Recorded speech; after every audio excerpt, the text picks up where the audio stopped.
नमस्ते अनि स्वागत छ तपाईहरुलाई मेरो भान्साघरमा।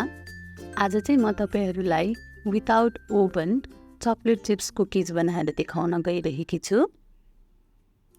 यसको लागि सबैभन्दा पहिले चाहिँ म यो चकलेटलाई सानो सानो पिस बनाएर काट्छु। तपाईहरुले यो चकलेटको सट्टा चाहिँ चकलेट चिप्स नै युज गर्न पनि सक्नुहुन्छ।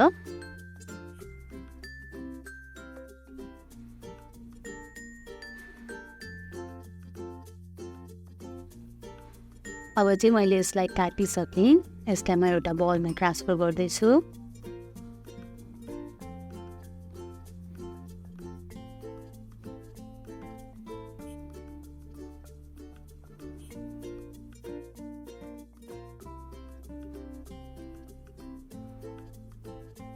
अब चाहिँ हामी एउटा भाँडामा 1 कप प्लस 1/4 कप मैदाको पिठो लिँदैछु मैले।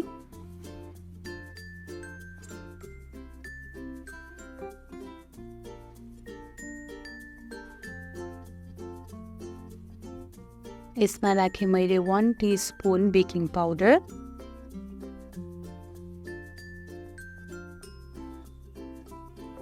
हाफ कप ब्राउन सुगर,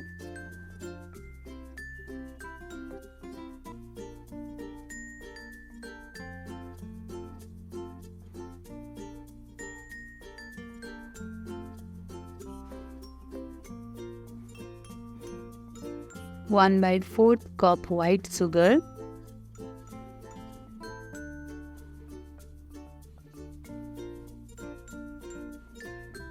एक चिम्टी जति भ्यानिला एसेन्स। भ्यानिला एसेन्स चाहिँ तपाईले लिक्विडमा पनि लिन सक्नुहुन्छ। मसँग चाहिँ पाउडर छ। अब मैले यसमा हालेँ एउटा सिङ्गे अन्डा,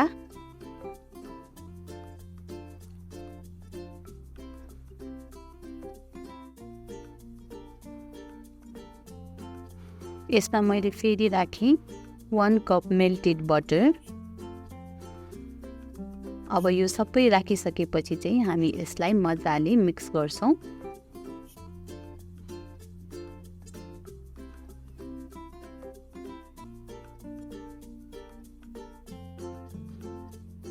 राम्रोसँग सबै इन्ग्रेडियन्ट्सहरु मिक्स हुने गरी यसलाई चलाउनु पर्छ। हेर्नुस् त कस्तो राम्रो कलर आएको छ यसको। यो कलर चाहिँ ब्राउन सुगरले गर्दाखेरि आएको हो। यदि तपाईहरुसँग ब्राउन सुगर छैन भने चाहिँ तपाईहरुले व्हाइट सुगर मात्रै पनि युज गर्न सक्नुहुन्छ। तर ब्राउन सुगरले चाहिँ कुकिजलाई अझै मिठो बनाउँछ।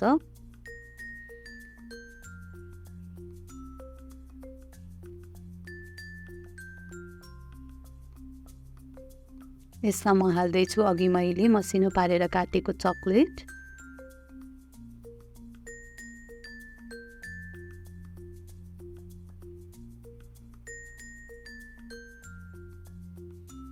अब चाहिँ मैले यसलाई यस्तो व्याक्स पेपरमा अथवा यो ग्रीज पेपर पनि भन्छ यसलाई, यसमा चाहिँ मैले सिलिन्ड्रिकल शेपमा यसलाई रोल गर्छु।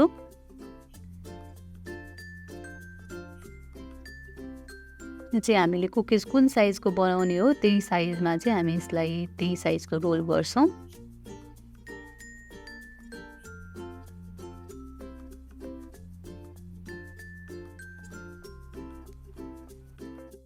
यसलाई मजाले रोल गरेर अब हामी फ्रिजमा चिल गर्नको लागि कमसे कम आधी घण्टाको लागि राख्दिन्छौं।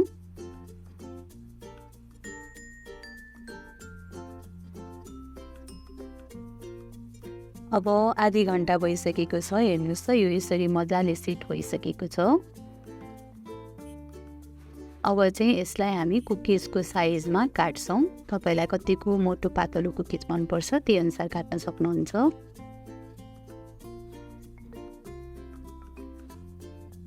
मैले चाहिँ यसरी एउटा प्लेटमा चाहिँ एउटा व्याक्स पेपर राखिसकेकी छु राउन्ड काटेर। त्यसमा चाहिँ अब म कुकिजहरु राख्दै छु। शेप दिनको लागि चाहिँ अलिअलि तपाईले काटेको कुकिजलाई अलिअलि राउन्ड शेप दिन सक्नुहुन्छ।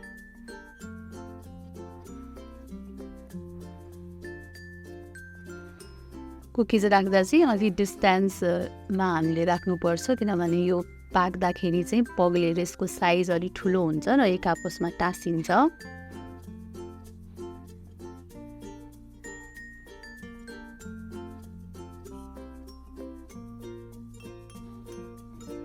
मैले राखेको भन्दा पनि अझ बढी डिस्टेन्स राख्नु होला तपाईहरुले।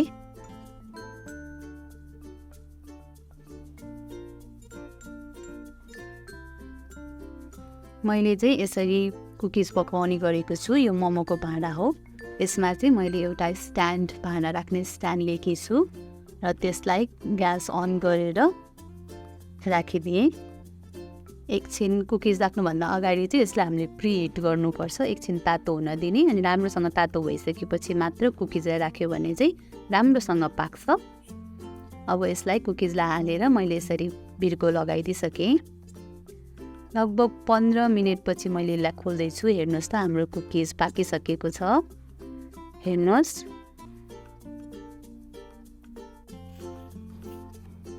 हेर्नुहोस् त कस्तो मजाले क्रन्ची र चिवी टाइपको कुकिज बने रेडी भइसकेको छ। यदि तपाईहरुलाई मेरो भिडियो मन पर्यो भने लाइक, शेयर र सब्स्क्राइब गर्न नबिर्सिनुहोला र यस्तै मिठो कुकिज बनाएर आफै पनि खानुहोला। Thank you.